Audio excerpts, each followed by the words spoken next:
Stocks और किराया के बारे में आप फरमाते हैं कि इनमें चूंकि सिर्फ सरमाया लगा होता है, आपकी मेहनत नहीं होती, लिहाजा इस पर 10% ज़कात आयद होगी। लेकिन स्टॉक्स के मामले में सरमाया लगाने के साथ साथ मार्केट पर नजर रखने के लिए मुसलसल एक ज़हनी मेहनत के प्रोसेस से भी गुजरना पड़ता है।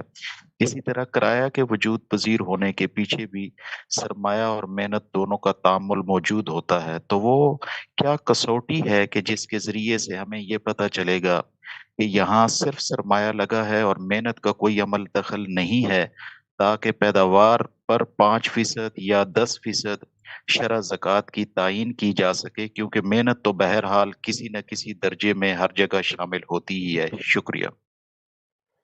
मेहनत काबिल लिहाज होनी चाहिए, इसलिए सरमाया भी अगर फ़र्ज़ कीजिए कि कहीं लगाया जा रहा है तो वो भी काबिल लिहाज होना चाहिए। यानी मेहनत तो आदमी कह सकता है कि जी मैं तो 2 कदम बाहर चल के गया था जब मैंने जाकर किराया वसूल किया था, उसमें भी मेहनत लग गई। तो वो काबिल लिहाज मेहनत होनी चाहिए, यानी उसके नतीजे में जो कुछ याफ़्त हो रही है उसमें उस मेहनत का कंट्रीब्यूशन, उसका हिस्सा बिल्कुल मुतय्यन भी होना चाहिए और वाज़ेह भी होना चाहिए।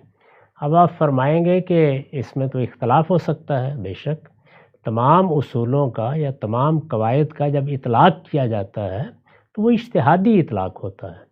इज्तिहादी इतलाक़ फ़र्द अपने लिए करता है, दयानतदारी के साथ ख़ुद फ़ैसला कर लेना चाहिए। अगर रियासत ज़कात लेगी जैसे कि इस्लाम का हुक्म है तो वो अमरुहुम शूरा बैनहुम के तरीके पर मुख्तलिफ़ सूरतों को तय कर देगी कि इतनी मेहनत लगी होगी तो वो काबिल लिहाज है, इतनी लगी होगी तो काबिल लिहाज नहीं है। इसी तरह सब फ़ैसले किए जाते हैं।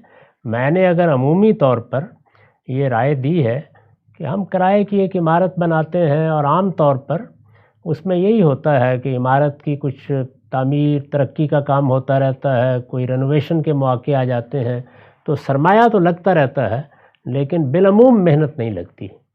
तो ये आम सूरत हाल है, अगर किसी जगह इससे मुख्तलिफ हो तो आप उसके लिहाज से फ़ैसला कर सकते हैं। जी।